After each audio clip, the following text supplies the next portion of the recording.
Hello and welcome back to my YouTube channel. तो आज की वीडियो में हम इन्फ्लामेशन के बारे में पढ़ेंगे।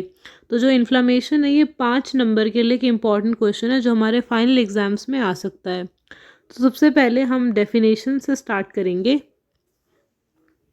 Inflammation is the body's protective response to injury. जब भी हमारी बॉडी में कहीं पे इन्फ्लामेशन होता है तो वो क्या है, एक बॉडी का प्रोटेक्टिव, जब हमारी बॉडी हमें प्रोटेक्ट करेगी तो ये एक प्रोटेक्टिव रिस्पॉन्स है जब भी हमारी बॉडी में कहीं पे भी कोई भी इंजरी होगी।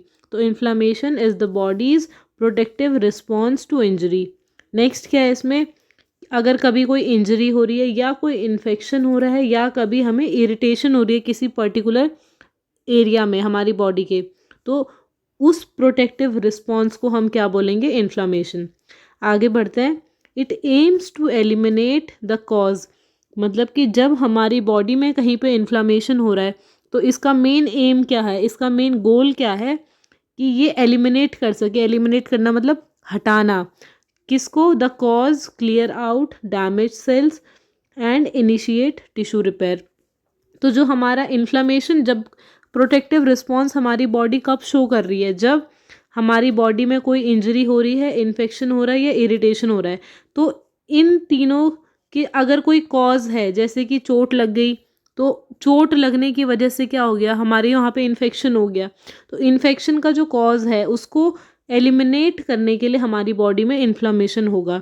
या फिर क्लियर आउट करना, डैमेज्ड जो सेल्स हैं उनको, उसको हटाने के लिए, जो डैमेज सेल्स हैं उनको क्लियर आउट करने के लिए जो हमारी बॉडी प्रोटेक्टिव रिस्पॉन्स वहाँ पे करेंगी, शो करेंगी, उसको हम इन्फ्लेमेशन बोलेंगे। या फिर जब हमारी बॉडी में कहीं पे टिश्यू डैमेज हो गया है तो उस टाइम पे इनिशिएट करना, शुरुआत करना टिश्यू रिपेयर को, तो उस कंडीशन को हम इन्फ्लेमेशन बोलते हैं। अगेन हम इसकी डेफिनेशन को रिपीट करेंगे कि इन्फ्लेमेशन जो है ये हमारी बॉडी का एक प्रोटेक्टिव रिस्पॉन्स है जब हमारी बॉडी में कोई इंजरी हो रही है या कोई इन्फेक्शन हो रहा है या फिर हमारी बॉडी में इरिटेशन हो रही है। और इसके अलावा जो मेन एम है इन्फ्लेमेशन का वो है कि एलिमिनेट करना कॉज को एंड क्लियर आउट जो डैमेज सेल्स है, और उसके बाद इनिशिएट करना टिश्यू रिपेयर को। नेक्स्ट है टाइप्स ऑफ इन्फ्लामेशन। तो basically we have two types of inflammation. First is acute inflammation and second one is chronic inflammation. तो जो इन्फ्लामेशन है 2 टाइप्स का होता है। अगर पेपर में कोई भी टॉपिक आता है और हमें उनके टाइप्स के बारे में नहीं आता है तो हम मेनली क्या कर सकते हैं, नहीं आता है, चाहे आपको कोई भी चीज़ आ गई, जैसे इन्फ्लेमेशन हो गया, इन्फ्लेमेशन के आपको टाइप्स नहीं आते, बट एक्यूट और क्रोनिक तो आप याद रख सकते हो। एक्यूट मतलब जो शॉर्ट टाइम पीरियड के लिए है और क्रोनिक मतलब जो लॉन्ग टाइम पीरियड के लिए है। तो ऐसे कोई भी टॉपिक आ गया जो आपको नहीं आता है तो आप वहाँ पे एक्यूट और क्रोनिक करके उसकी क्लासिफिकेशन या टाइप्स को क्लासीफाई कर सकते हो। तो इन्फ्लेमेशन में एक्यूट इन्फ्लेमेशन हो गया पहला टाइप, जिसमें रैपिड ऑनसेट हो रहा है, जल्दी हो जा रहा है, तुरंत, शॉर्ट ड्यूरेशन, जैसे कि मिनट या फिर दिनों के अंदर अगर इन्फ्लेमेशन हो रहा है। जैसे कि एक्यूट इन्फ्लेमेशन में हमें कौन कौन से साइन दिखेंगे, पहला दिखेगा हमें रेडनेस, दूसरा हीट फील होगी, वहाँ पे गर्मी फील होगी, स्वेलिंग, सूजन दिखाई देगी, पेन दिखाई देगा and loss of function. And कभी कभी क्या होता है कि वहाँ पे हमें, मतलब हम उस पर्टिकुलर पार्ट में या तो सेंसेशन नहीं हो रही है या फिर फंक्शन नहीं कर पा रहे हैं उस पर्टिकुलर पार्ट से। नेक्स्ट है आ गया हमारा क्रोनिक इन्फ्लेमेशन। तो क्रोनिक इन्फ्लेमेशन क्या है, लॉन्ग टर्म रिस्पॉन्स। जब हमारी बॉडी का लॉन्ग, मतलब हमारी बॉडी में इन्फेक्शन, इंजरी कुछ हो भी गई और ये हमें बहुत टाइम बाद उसके रिस्पॉन्स शो कर रही है, तो वो क्या हो गया हमारा क्रोनिक इन्फ्लेमेशन। जैसे कि हफ्तों से साल तक अगर कहीं पे कोई बॉडी में कहीं पे इंजरी हो गई है और उसके बाद सालों बाद या हफ्तों बाद वहाँ पे इन्फ्लेमेशन हो रहा है, तो वो क्या हो गया chronic inflammation involving persistent injury या फिर टिश्यू डिस्ट्रक्शन। तो हमने टाइप्स पढ़ लिए एक्यूट और क्रोनिक। आगे बढ़ते हैं अब इसके कॉजेज़ में। तो पहला है इन्फेक्शन की वजह से। इन्फेक्शन बैक्टीरिया की वजह से होता है, बैक्टीरियल, वायरल हो सकता है, फंगल हो सकता है और पैरासिटिक भी हो सकता है।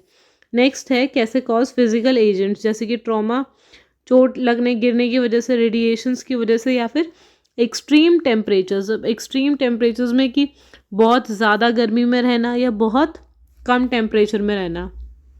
नेक्स्ट है केमिकल एजेंट्स। केमिकल एजेंट्स की वजह से भी इंजरी हो सकती है, इन्फ्लामेशन हो सकता है, जैसे कि जो टॉक्सिन्स होते हैं हार्मफुल, उनके अगर कांटेक्ट में चले गए तो इंजरी हो सकती है। इरिटेंट्स होते हैं और पॉइजन्स होते हैं, ये हमें इन्फ्लामेशन कॉज कर सकते हैं, ये केमिकल एजेंट्स। नेक्स्ट है इम्यून रिएक्शंस। कई सारी हमारी बॉडी को, कईयों को क्या होती है, एलर्जीज होती है, तो उसकी वजह से भी हमारी बॉडी में इन्फ्लामेशन हो सकता है, जैसे कि एलर्जीज हो गई या किसी को कोई ऑटो इम्यून डिजीजेज हैं, तब भी हमें इन्फ्लामेशन हो सकता है। नेक्स्ट है फॉरेन बॉडीज़। फॉरेन बॉडीज़ में आ रहा है हमारा स्प्लिंटर्स। स्प्लिंटर्स क्या होते हैं कि जब जो लकड़ी की छोटे से टुकड़ा, जैसे कि कांटे होते हैं, तो उन्हें हम क्या बोलते हैं, स्प्लिंटर्स बोलते हैं। ये मतलब छोटा सा शार्प पीस ऑफ वुड सा होता है, लकड़ी का कोई टुकड़ा, अगर हमारे जैसे हम कुछ काम कर रहे हैं, दरवाज़ा खोलते टाइम अगर लकड़ी हल्की सी वहाँ पे निकली हुई है और वो हमारी उंगली में, हाथ में लग गई, तो वो क्या होता है, उसे हम स्प्लिंटर्स बोलते हैं। तो ये फॉरेन बॉडीज़ हैं, इनकी वजह से भी इन्फ्लामेशन हो सकता है। और आगे जाके क्या कहते हैं, वहाँ पे एब्सेस फॉर्मेशन हो सकता है, मतलब पस फॉर्मेशन हो सकता है, जहाँ पे अगर फिंगर में स्प्लिंटर जो है वो वहाँ पे फंस चुका है या हमें चुभ चुका है। नेक्स्ट है डर्ट की वजह से हो सकता है इन्फ्लामेशन, और सर्जिकल इम्प्लांट्स की वजह से भी हमें इन्फ्लामेशन हो सकता है। तो मेन कॉजेज़ जो है वो है इन्फेक्शन, फिजिकल एजेंट्स भी हैं, केमिकल एजेंट्स भी हैं, इम्यून रिएक्शंस भी हैं, और फॉरेन बॉडीज़ भी हैं। नेक्स्ट आता है cardinal signs of inflammation. Cardinal मतलब कि जो हमें, अगर हमें साइंस दिख गया मतलब इन्फ्लामेशन है, मेन साइंस। तो पहला आता है र्यूबर। र्यूबर को हम बोलेंगे रेडनेस। तो रेडनेस मतलब कि due to increase blood flow, जब किसी पर्टिकुलर एरिया में ब्लड फ्लो बढ़ जाएगा तो वहाँ पे क्या होगी, रेडनेस होगी। और रेडनेस कहाँ होगी, जहाँ इन्फ्लेमेशन होगा। नेक्स्ट है केलोर। केलोर मतलब होता है हीट। जब हमारी वेसल्स जो होंगी, ब्लड वेसल्स में डायलेशन हो जाएगा, वेजो डायलेशन हो जाएगा, तो उसकी वजह से क्या होगी, हीट वहाँ पे हमें फील होगी।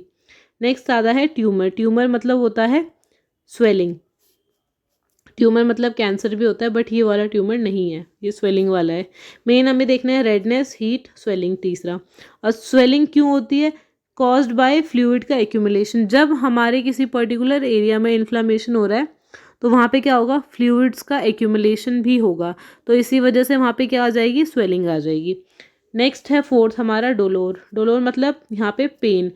हमें अगर ये पहले वाले वर्ड्स र्यूबर, केलोर, ट्यूमर, डोलोर ये सब नहीं आ रहा है, हमें मेन क्या याद रखना है, रेडनेस, हीट, स्वेलिंग, पेन और लॉस ऑफ फंक्शन। फंक्शोलेसा मतलब लॉस ऑफ फंक्शन।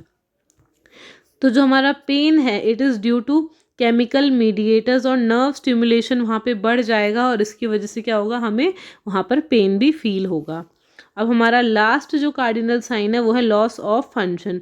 फंक्शोलेसा मतलब क्या है, it results of pain and swelling.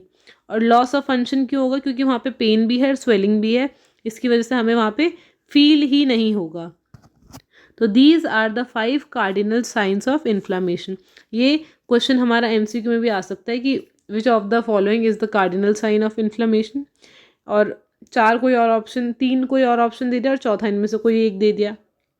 तो कार्डिनल साइंस क्या क्या हो गए, redness, heat, swelling, pain and loss of function. Next आता है हमारा अब स्टेजेस ऑफ इन्फ्लामेशन। तो जो हमारी स्टेजेस थी इन्फ्लामेशन की, पहली स्टेज आ जाती है हमारी, पहले तो जो हमारी टाइप्स पढ़े हमने इन्फ्लामेशन के, वो होते हैं हमारे 2 टाइप्स, बट अब हम स्टेजेस पढ़ रहे हैं, and we have 3 stages of inflammation. First one is vascular response. तो जो हम स्टेजेस की बात करें तो पहला स्टेज है हमारा इन्फ्लामेशन का, that is vascular response. Second stage is cellular response, and third stage is resolution and repair. तो हम फर्स्ट स्टेज से स्टार्ट करते हैं, वेस्कुलर रिस्पॉन्स।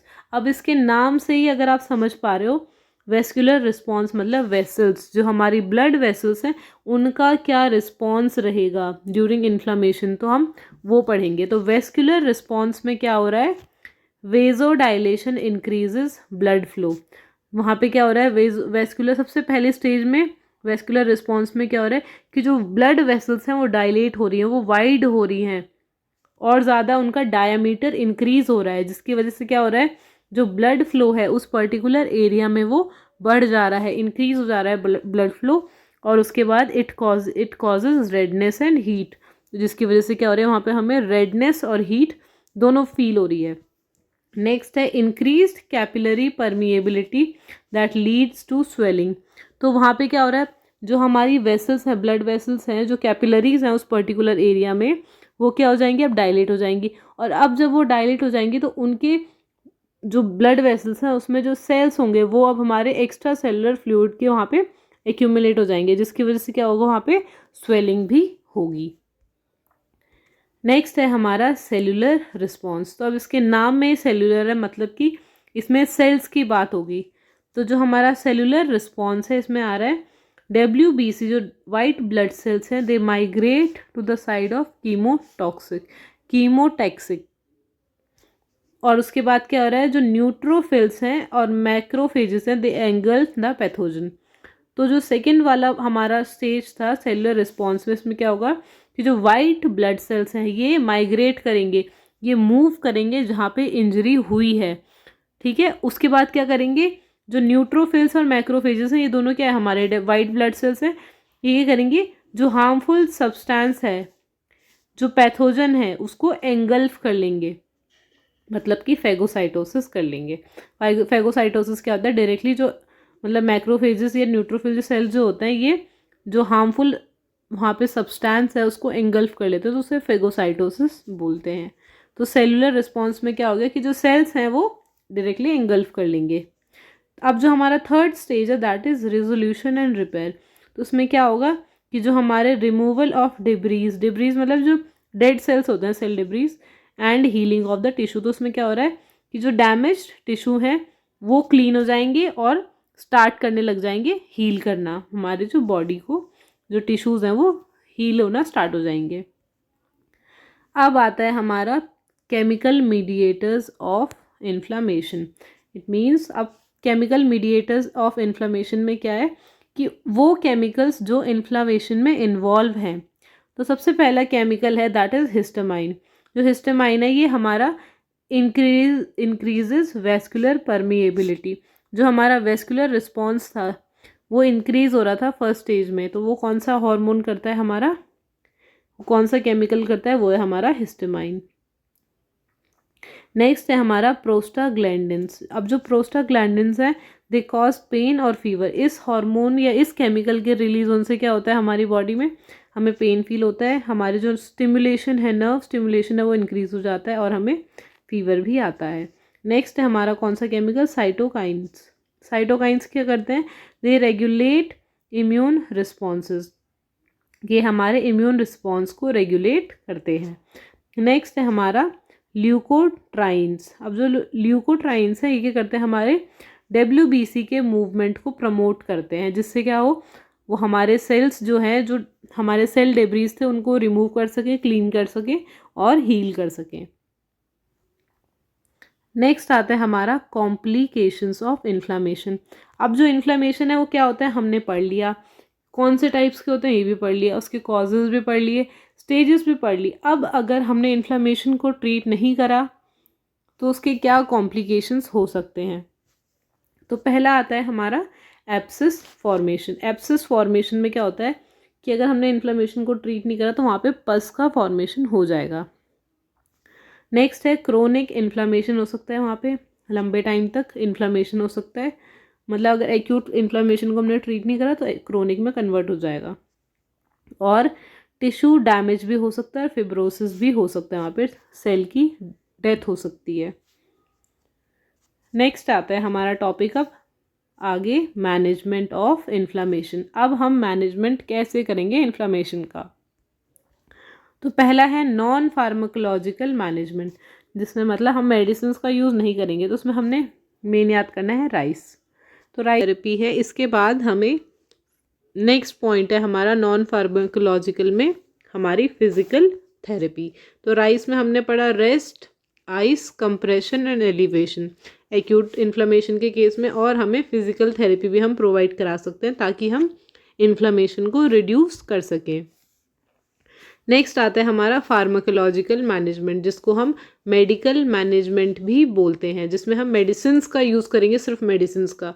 तो इसमें हम NSAIDs, जिसको हम, अगर आपको इसकी फुल फॉर्म पता है तो आप मुझे कमेंट सेक्शन में बता सकते हैं। तो हम NSAIDs जो ड्रग्स होती है इनको भी यूज़ कर सकते हैं ताकि हम पेन को रिड्यूस कर सके और स्वेलिंग को भी रिड्यूस कर सके, जैसे कि इसके दो एग्जाम्पल भी आइबुप्रोफेन और एस्पिरिन। नेक्स्ट है कॉर्टिकोस्टेरॉइड्स। तो जो कॉर्टिकोस्टेरॉइड्स है ये भी हमारा इन्फ्लामेशन को रिड्यूस करने में हेल्प करता है, जैसे कि प्रेडनिसोन, जो हमारे इम्यून रिस्पॉन्स को सप्रेस करता है। मतलब कि जब हमारी बॉडी में कभी क्या होता है, इन्फेक्शन हो जाता है या इंजरी हो जाती है, तो हमारा जो इम्यून सिस्टम है वो बहुत ज़्यादा एक्टिव हो जाता है। तो थोड़ा उसे सप्रेस करने के लिए हम कॉर्टिकोस्टेरॉइड देते हैं, जिसकी वजह से जो इन्फ्लामेशन है वो रिड्यूस हो जाता है। नेक्स्ट है हम एंटीबायोटिक्स भी दे सकते हैं अगर जो इन्फ्लामेशन है वो किसी इन्फेक्शन की वजह से हो रहा है। नेक्स्ट आता है अब हमारा सर्जिकल मैनेजमेंट। अगर हमारी बॉडी में, हमने कॉम्प्लिकेशन में पढ़ा था, कॉम्प्लिकेशन ऑफ इन्फ्लामेशन में, कि एब्सेस का फॉर्मेशन हो सकता है। तो अगर एब्सेस का फॉर्मेशन हो रहा है तो हमें ड्रेनेज करना है एब्सेस का, मतलब जो वहाँ पे पस फॉर्मेशन हो रहा है उसको निकालना है। और दूसरा, अगर वहाँ पे फिब्रोसिस हो गया या सेल डेथ हो गई है, तो अगर नेक्रोसिस हो गया है टिश्यू का, मतलब टिश्यू की डेथ हो गई है, तो हमें उन टिश्यूज़ को रिमूव भी करना है। तो मैनेजमेंट भी यहाँ पे ख़त्म हो जाता है। नेक्स्ट है हमारा नर्सिंग कंसिडरेशंस। इट मीन्स जो नर्सेस के रोल है, इसको हम यहाँ पे हेडिंग डाल सकते हैं कि रोल ऑफ नर्स, है ना, role of nurse nursing consideration में। तो रोल ऑफ नर्स में पहला क्या रोल होगा नर्स का, that is monitor for vitals. पहले तो हमें वाइटल साइंस चेक करने हैं। दूसरा, monitor for science of infection, हमें इन्फेक्शन के साइंस देखने हैं। और वर्सनिंग इन्फ्लामेशन, अगर हमने मेडिकल मैनेजमेंट करा है तो तब भी हमें ध्यान देना है कि कोई इन्फेक्शन तो नहीं हो रहा है उस पर्टिकुलर जहाँ पे इन्फ्लामेशन हो रहा है। या अगर हमने सर्जिकल मैनेजमेंट करा है तब भी हमें इन्फेक्शन का साइन देखना है। या फिर अगर इन्फ्लामेशन है तो हमें, हमारा तो मेन गोल ये है कि हमें रिड्यूस करना है इन्फ्लामेशन को। तो अगर कंडीशन वर्स हो रही है और ख़राब हो रही है, बिगड़ रही है, तो हमें उस चीज़ को भी देखना है। नेक्स्ट है educate patients on medication use and side effects. हमें पेशेंट को मेडिकेशन का यूज़ और साइड इफ़ेक्ट्स भी बताने हैं। नेक्स्ट पॉइंट है प्रमोट कंफर्ट मेजर्स। हमें पेशेंट को कंफर्ट और कंफर्ट प्रोवाइड कराना है, मतलब प्रमोट करना है। जैसे कि हम पेशेंट को वार्म कंप्रेसेस दे सकते हैं, या पेन रिलीफ करने के लिए कुछ एक्सरसाइज बता सकते हैं, या हम उन्हें एंटीबायोटिक भी प्रोवाइड करा सकते हैं। या फिर हम उन्हें अगर पेशेंट को ज़्यादा पेन हो रहा है तो एनाल्जेसिक्स भी दे सकते हैं अगर डॉक्टर ने प्रिस्क्राइब करे हैं। नेक्स्ट है encourage proper nutrition to aid healing. और हमें पेशेंट को प्रॉपर न्यूट्रिशन प्रोवाइड करना है ताकि जो पेशेंट है वो प्रॉपरली हील कर सके।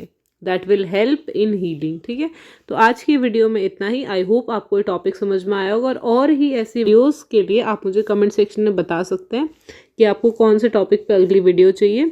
So thanks for watching and don't forget to like, comment, share and subscribe.